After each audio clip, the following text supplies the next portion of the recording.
my place. My place is my new home and my partner's new home. It is our first joint tenancy, so it's like it's 4 years in the making.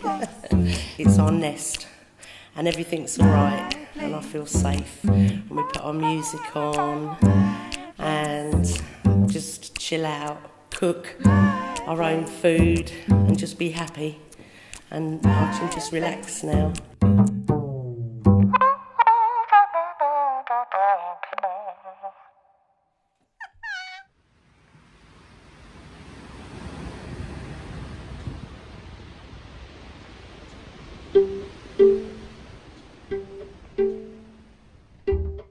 When I'm struggling with my mental health, whether that's for a few days, sometimes weeks, and the voices are too hard to bear and life's just overwhelming, I go to my bedroom, clean sheets on my bed, clean pyjamas, and that's my sanctuary, that's my safe. It's like a den, and I feel safe there, and sometimes I sleep it off, sometimes I just lay there. I love musical theatre. I studied musical theatre in London when I was 18. I've made a habit of, on a Sunday, going in my kitchen, pottering around, listening to that, making the roast dinner, and I sing, sing, sing. And I sing, sing, sing.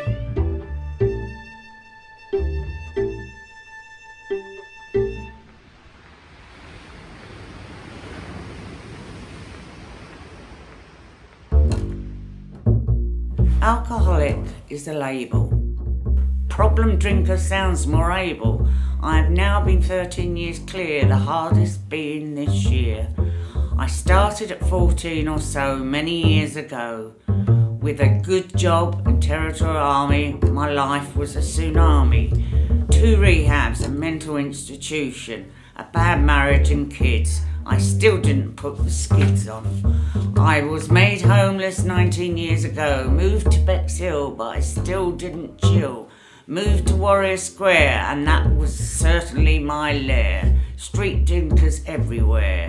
I faced my demons in this town and have turned my life around. Had given my life back to society.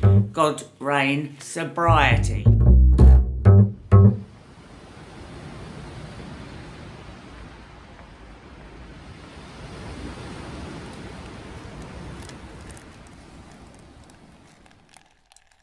Tell you a story. They know I used to spend my holidays. I couldn't this year, but I usually go to Ashburnham Place, a religious place for people. You get 3 cooked meals a day and 2 services, one morning and one evening. And I love Wednesdays because they have a sort of a group where you make things like boxes or Christmas cards or something like that. And I always enjoy going there, and there's 2 lakes to walk around if you want to. Or you needn't join in with things, you can just sit and do nothing if you like. And sometimes there's a talk about the garden, so it used to be, because it was an old house once, like.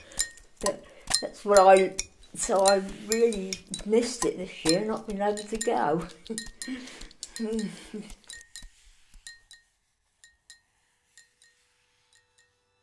When I was a child, we lived over a field, and my father was a cowman who looked after about 30 cows.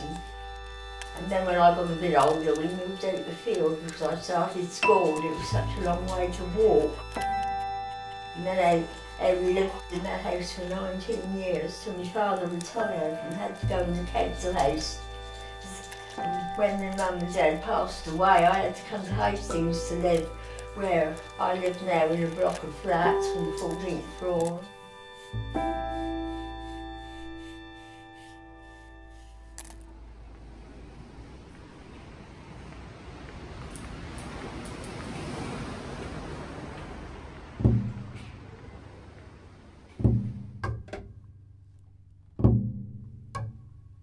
When you leave addiction, obviously the addiction itself is what fills yourself up, your soul if you like, but you come out of it and you're left with a big hole and you've got to fill it, otherwise you'll end up back where you were.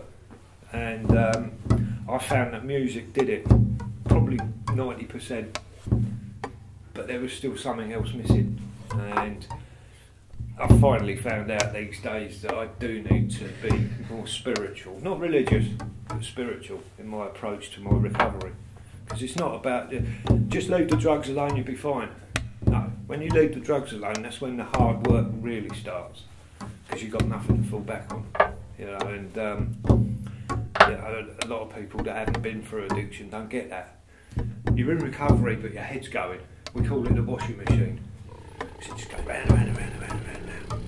And then it's all, why are you doing this? Because I'm a drug addict. The first step is accepting that you're powerless over your addiction and your life is unmanageable. I've been in quite a dark place. My recovery is for the rest of my life. I've got to fight for this every day. And I can only take one day at a time.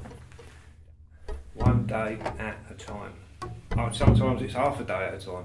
Sometimes it's half an hour at a time. If you haven't got support, you ain't going to get anywhere. Because you're powerless over your addiction. You need support, you need help. That's why music is so important to me.